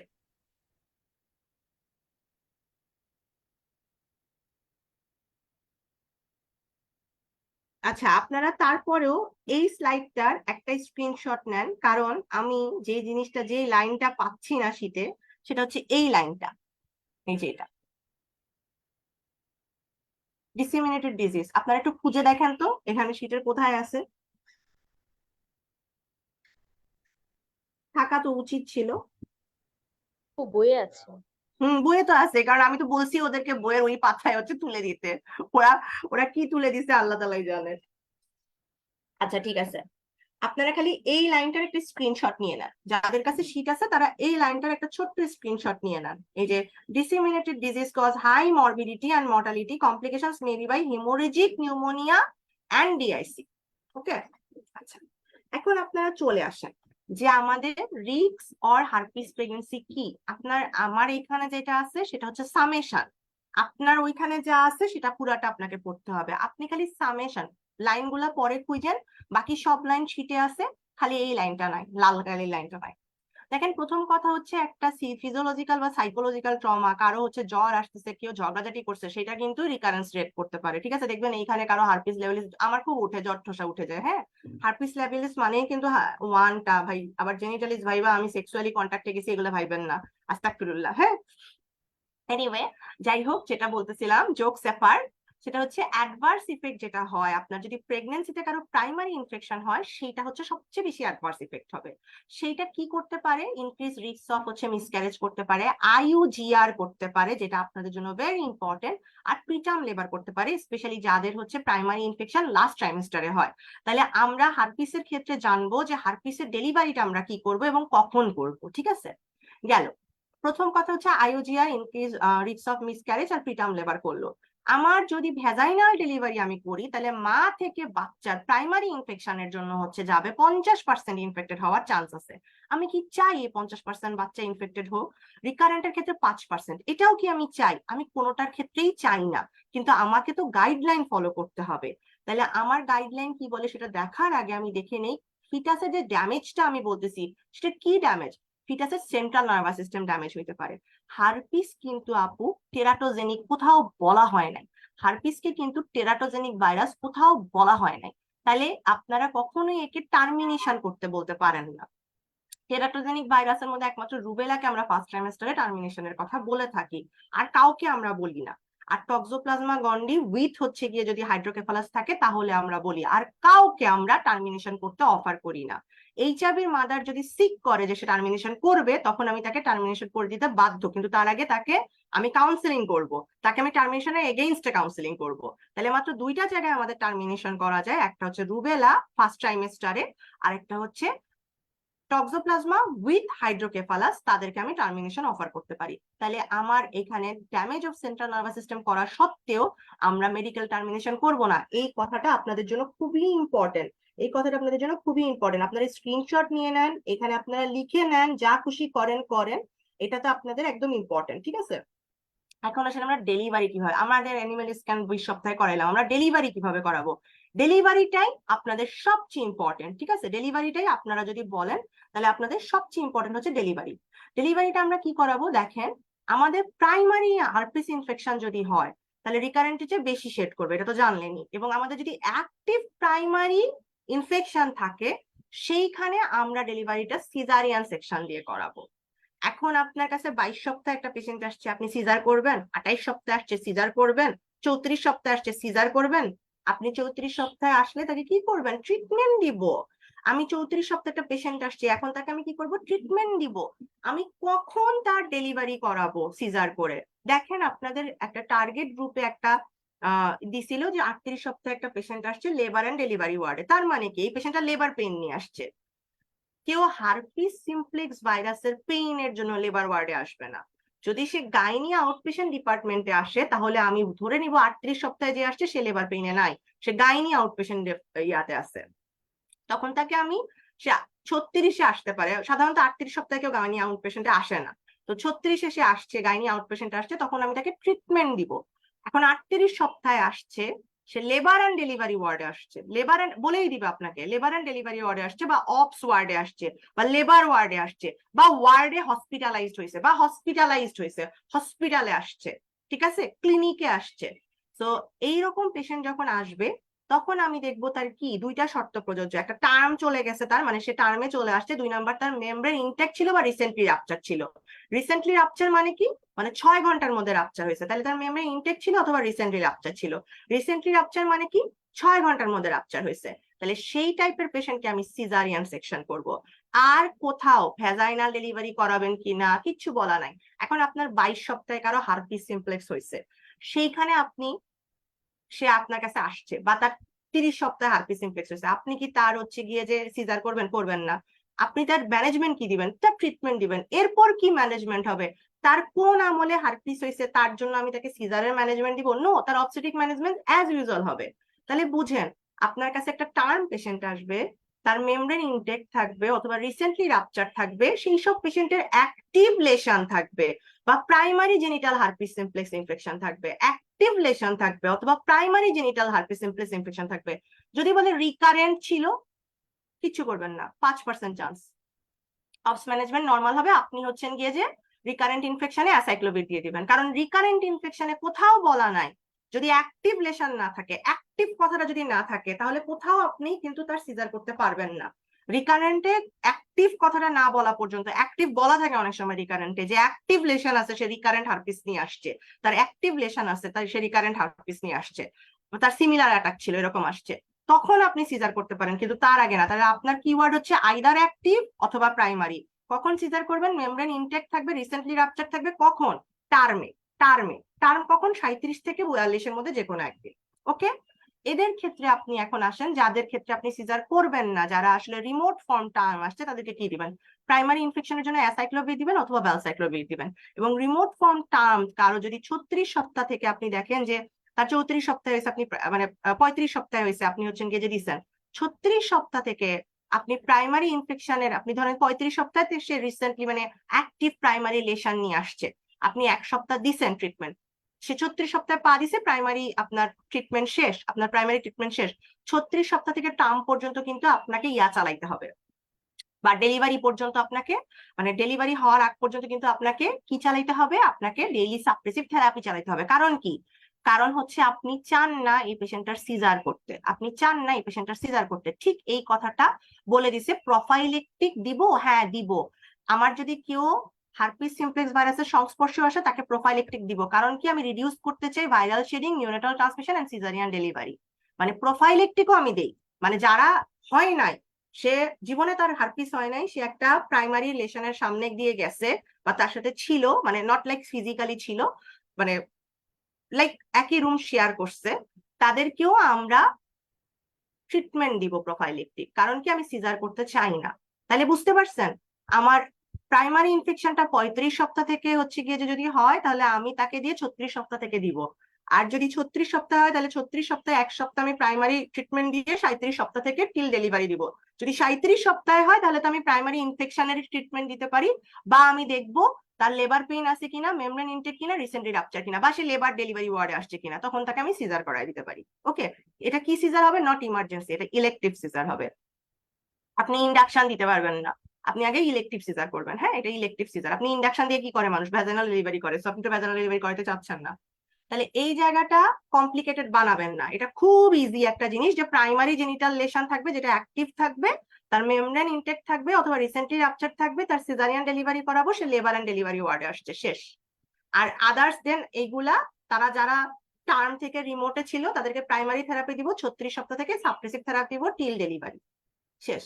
রিকারেন্ট ইনফেকশন হইলে অ্যাসাইক্লোভির দিব অথবা ভ্যালসাইক্লোভির দিব।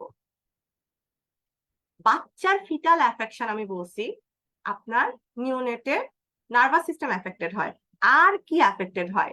নিওনেটের পোরিও রেটিনাইটিস হইতে পারে, মাইক্রোকেফালি হইতে পারে, মেন্টাল রিটার্ডেশন হইতে পারে, সিজারও হইতে পারে, আবার আইইউএফডিও হইতে পারে, মানে ডেথও হইতে পারে। তাহলে chorioretinitis, microcephaly, mental retardation, seizure and death. Chorioretinitis, microcephaly, mental retardation, seizure and death. Chorioretinitis, microcephaly, mental retardation, seizure and death.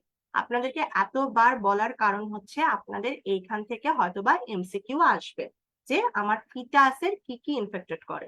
তাহলে সিজারটা কেন হয়? নার্ভাস সিস্টেম ইয়া হয়েছে দেখে। মেন্টাল রিটার্ডেশন কেন হয়? নার্ভাস সিস্টেম অ্যাফেক্টেড হয়েছে দেখে। পোরিও retinitis, মাইক্রোকেফালি আর death, ঠিক আছে? ওকে, ব্রেস্ট ফিডিং অ্যালাউড।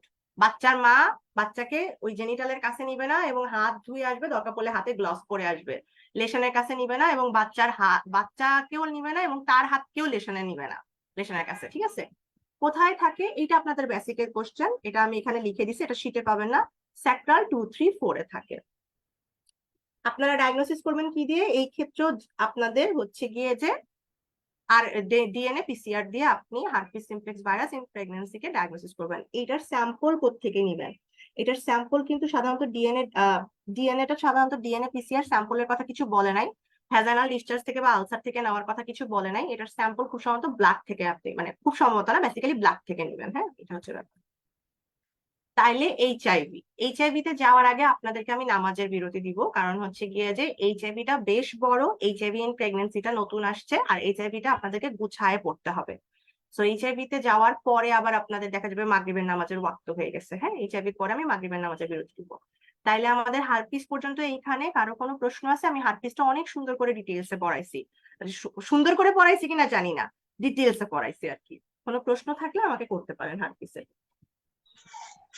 আপু ট্রিটমেন্টের ক্ষেত্রে কি এগুলো ডোজ করতে হবে? আদার্স যেগুলো আছে শুধু নাম পড়লেই হবে?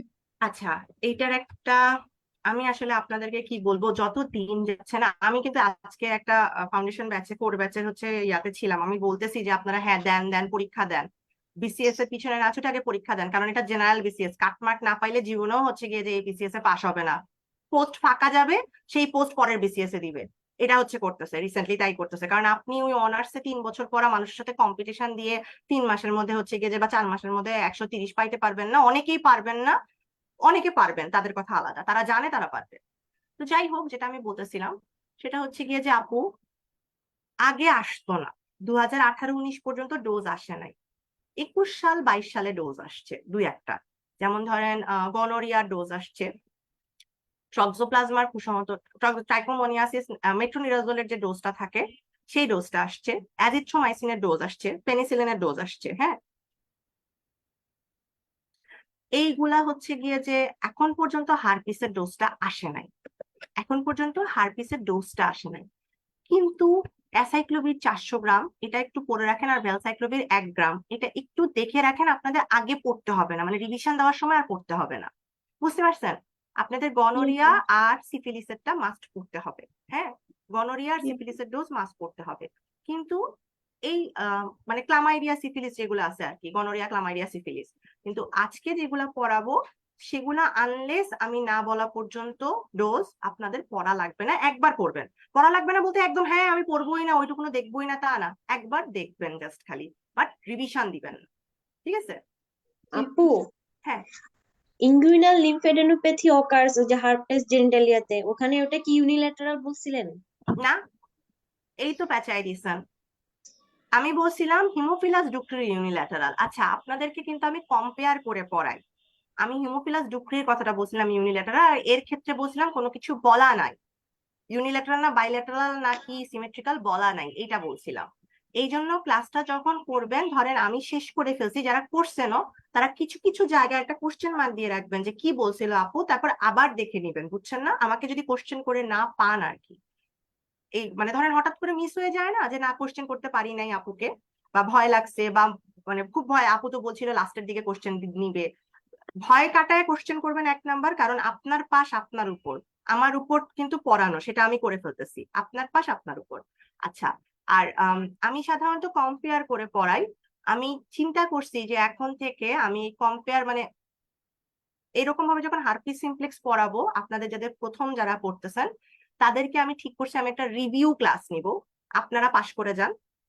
ওই রিভিউ ক্লাসে আমি খালি হার্পিসের সাথে কার কার পার্থক্য সেটা বলে মুখে বলে দিব যে হ্যাঁ এর পার্থক্য, না হলে একসাথে বললে ক্লাস বড় হয়ে যায়। প্রেগনেন্সিতে ডায়াগনোসিস পিসিআর আপু, প্রেগনেন্সিতে ডায়াগনোসিস পিসিআর, প্রেগনেন্সিতে ডায়াগনোসিস আর কি বলছি বুঝি নাই আপু, আপনার কোশ্চেনটা পুষ্প আপু, আপনার কোশ্চেনটা আমি ক্লিয়ার হইতে পারি নাই। আচ্ছা, রিকারেন্ট এপিসোড সেলফ লিমিটিং যখন বলছিলাম তখন বলছিলাম যে 6 বারের বেশি হইলে আপনাকে ট্রিটমেন্ট দিতে হবে, ইনকেস প্রেগনেন্সিতে না। নর্মাল একটা পার্সন, আমার যদি বডিতে 6 বারের বেশি হারপিস হয়ে যায় তাহলে আমাকে ট্রিটমেন্ট দিতে হবে, আদারওয়াইজ প্রথমবার প্রাইমারি হয়েছে, সেকেন্ড টাইম হয়েছে, নো নিড টু ট্রিট। এটা সেলফ লিমিটিং, মানে নিজে নিজে ঠিক হয়ে যায়। অত বেশি মানে বলে না ট্রিটমেন্ট দিলে 7 দিন, না দিলে 1 সপ্তাহ, এরকম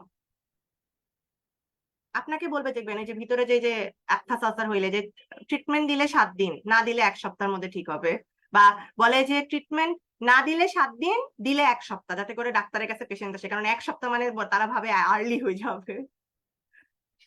আচ্ছা আপু, প্রেগনেন্সির ব্যাপারটা বুঝি নাই আমি এখন, ঠিক আমি চলে যাওয়ার পর থেকে আপনাদের আমি এখন বিরতি দিব, 5টার সময় আসবো, হ্যাঁ 5টার সময় আসবো, আমি 5টার থেকে ক্লাস নিব। 5টা না, এখন তো বাজে 4টা 40, 5টা বাজার 5 মিনিট আগে থেকে নিব ক্লাস। আমি এইচআইভি শেষ করে আপনাদেরকে নামাজের বিরতি দিয়ে দিব 15 মিনিটের, হ্যাঁ? আমার এখানে আজান দেয় 5টা 20-এ, তো 5টা 25-এর দিকে আমি আপনাদেরকে বিরতি দিয়ে দিব। আপনাদের যাদের যাদের আজান দিবে, যারা যারা নামাজের সাথে সাথে একদম ওয়াক্তের সাথে সাথে পড়তে চান, তারা নির্দ্বিধায় ক্লাস ছেড়ে চলে যেয়ে নামাজ পড়ে আসতে পারবেন, ঠিক আছে? নামাজ পড়ে আসতে পারবেন, কোনো সমস্যা নাই, ক্লাস সেফ থাকবে।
আসসালামু আলাইকুম আপুরা, চলে আসছি, শুরু করতেছি এইচআইভি। আচ্ছা, এইচআইভি এর ক্ষেত্রে আপনারা জানেন যে এইচআইভি দুইটা পোর্শন, একটা হচ্ছে কি যে আপনার নর্মালি গাইনি দত্তের এইচআইভি, আর একটা হচ্ছে HIV in pregnancy. HIV in pregnancy কেউ পড়ায় না, গাইনি দত্তের মানে আমরা ছাড়া, ক্লিনিক্যাল ছাড়া। গাইনি দত্তের এইচআইভিটা কিছুটা বেসিকের সাথে কোরিলেট করে যায়। তাই আপনাদের জন্য আমার এই ছোট্ট একটা স্লাইড দেখেন কিভাবে পড়বেন, মানে কি কি পড়বেন। বেসিক এইচআইভি যেটা আছে, মানে আপনার বেসিক এইচআইভি বলতে এইচআইভির জেনারেল ডেসক্রিপশন, কিভাবে কি করে, ইনভেস্টিগেশন, এইচআইভি স্টেজিং, এইচআইভি হচ্ছে ডিফাইনিং ডিজিজ, কখন আপনি এইচআইভি বলবেন, কখন আপনি এইচআইভি ইনফেকশন বলবেন, ওগুলা পড়বেন লেঞ্জ এবং ক্লিনিক্যাল, যে আমাদের যে দত্ত আছে ক্লিনিক্যাল দত্ত ওখান থেকে, অথবা আমাদের শীটে যেটুকুনো আছে, ঠিক আছে। এইচআইভি গাইনোকোলজিক্যাল এইচআইভি মানে আমাদের শীটে যেটা আছে, ঠিক আছে। গাইনোকোলজিক্যাল এইচআইভি মানে হচ্ছে গিয়ে যে এইচআইভি আসলে আমরা কি কি প্রিকশন নেই, রুট, এগুলা। এখন কথা হচ্ছে কোন জায়গা থেকে প্রশ্ন আসে, যেমন ধরেন টার্গেট সেল কি কি, মানে এইচআইভি কাকে ডিস্ট্রয় করে, এখান থেকে কোশ্চেন আসে। এইচআইভি ক্লিনিক্যালের একটা বড় ব্যাপার হচ্ছে ইনভেস্টিগেশন। এইটা কিন্তু একদম গাইনোকোলজিক্যাল এইচআইভি বা আপনাকে ক্লিনিক্যাল ক্লাস বা গাইনি দত্ত থেকে পড়তে হবে। এইচআইভি প্রেগনেন্সি বা AIDS in pregnancy, sorry sorry আপু, এইডস ইন প্রেগনেন্সি আপনাকে মাস্ট হচ্ছে গিয়ে যে 10th এডিশনের অবস তত্ত্ব, অথবা আমাদের শীটে যেটা আছে, এটা কিন্তু একদম নিজে আমি কারেক্ট করছি, শীটে যেটা আছে পুরো 10th এডিশনে যা আছে তাই দেওয়া আছে, সেটা পড়তে হবে। এইচআইভি অনেক বড়, লাইক 12 পাতা এইচআইভি, এইগুলা সব মিলায় যদি আমি আজকে পড়াই তাহলে হচ্ছে 12 পাতা। এইচআইভি থেকে কোশ্চেন আসে মাত্র একটা অথবা দুইটা হার্ডলি। গত সেশনে এইচআইভি থেকে প্রশ্ন চলে আসছে, এইবার সেশনে আপনাদের এইচআইভি থেকে প্রশ্ন আসার সম্ভাবনা একটু কম, কিন্তু বাদ যাবে না একটি শিশু। গত সেশনে দুইটা প্রশ্ন আসছে এইচআইভি থেকে, ঠিক আছে। তবে আপু 12 পাতার জন্য যদি 4 নাম্বার চলে আসে, তাহলে ওই যে দাগ থেকে যদি ভালো কিছু হয়, দাগই ভালো, এরকম আর কি ব্যাপার, বুঝছেন। এনিওয়ে, যেটা আপনাদেরকে বলতেছিলাম, এইচআইভি প্রপার্টিজ, আপনারা চলে যান, আমি আপনাদেরকে শীটের পাতাটা বলে দিই, তাহলে আপনাদের জন্য সুবিধা হয়। আপনারা শীটে 27 নাম্বার পাতায় এখন চলে যান। 27 নাম্বার পাতায় এখন চলে যান। মজার কথা আপনাদেরকে বলি, আমি হচ্ছে এইগুলা যে পড়াই, এই জায়গাটা থেকে এবার একটা এমসিকিউ আসছে। ওখানে খালি lenti subgroup of retrovirus, lenti সাবগ্রুপটা অ্যাড ছিল না, এখন আমি সেটা অ্যাড করে দিছি। এই লেন্টি সাবগ্রুপটা আছে আপনাদের লেঞ্জে 17 নাম্বার এডিশনের এইচআইভি চ্যাপ্টারে, মানে আরএনএ ভাইরাসের চ্যাপ্টারে, হ্যাঁ, আরএনএ এনভেলপ ভাইরাসের চ্যাপ্টারে। তো আপনাদের এই জিনিসটা আপনাদের হচ্ছে গিয়ে যে এবার আসছে, এই যে এইটুকুনো জায়গা থেকে 4টা স্টেম আসছে, এটা যদি ধরি তাহলে 5টা স্টেম আসছে। তাহলে এইচআইভিটা ভেরি ইম্পর্টেন্ট, আপনাদের এইটুকুনো প্রপার্টিজ ভেরি ইম্পর্টেন্ট। এটা কোথা থেকে পড়বেন, লেঞ্জ এবং ক্লিনিক্যাল, মানে শীটে যা আছে অথবা গাইনি দত্ত যারা পড়েন, দত্তে যা আছে সম্পূর্ণটা পড়তে হবে। এটা একটা ডাবল স্ট্র্যান্ডেড আরএনএ ভাইরাস।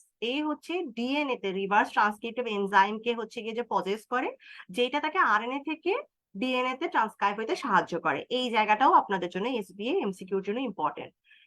এটার একটা ইকোসাহেড্রাল, এর একটা কোড প্রোটিন আছে, এর কিছু এনভেলপ গ্লাইকোপ্রোটিন আছে। যদি এনভেলপ গ্লাইকোপ্রোটিন থাকে তার মানে কি, একটা এনভেলপ ভাইরাস। কোড প্রোটিনের নাম কি, P24, আর গ্লাইকোপ্রোটিন গুলার নাম কি, GP120 আর GP41। এগুলার কি কোনো ভ্যালু আছে? হ্যাঁ, কিছু প্রটেক্টিভ রোল আছে। Antibodies to envelope glycoprotein have some protective role. আর এইচআইভি P24 কোর প্রোটিন দিয়ে আমি কি করব, খাবো, ধুবো, পানি দিব, মাথায় দিব, গায়ে দিব, কি করব? এই P24টা আমরা যখন ইনভেস্টিগেশন করি বা স্টাডি করি উইন্ডো পিরিয়ডে, এমনি নর্মালি উইন্ডো পিরিয়ডে শুধুমাত্র এইটা এবং আরেকটা, এই দুইটা ছাড়া কোনো পজিটিভ হয় না। আরেকটা কি, আরেকটা হচ্ছে আরএনএ পিসিআর। এই আরএনএ পিসিআর আর হচ্ছে কি P24 উইন্ডো পিরিয়ডে পজিটিভ হয়। এখন যদি বলে জুলাই সেশনে আসছে যে আপনি নিচের কোনটা উইন্ডো পিরিয়ডের জন্য ইনভেস্টিগেশন করবেন, তাহলে অ্যান্সার হবে P24। এইচআইভি এর জন্য উইন্ডো পিরিয়ডের অ্যান্সার হবে P24। এটা হচ্ছে উইন্ডো পিরিয়ডের অ্যান্সার হবে P24। এইচআইভি উইন্ডো পিরিয়ডের অ্যান্সার হবে P24। আমি P24 ডিটেক্ট করব, এটাই হচ্ছে আমার অ্যান্সার। হ্যাঁ, P24 দিয়ে আমি করব। এটা বারবার বললাম, তার মানে এটা ইম্পর্টেন্ট। আচ্ছা, একটা ভাইরাস থাকলে তাকে কি করবেন, তার হচ্ছে ডিস্ট্রয় করবেন। সেই ডিস্ট্রয় কি দিয়ে করবেন, গ্লুটারালডিহাইড অথবা 56 ডিগ্রি সেলসিয়াসে 30 মিনিট ধরে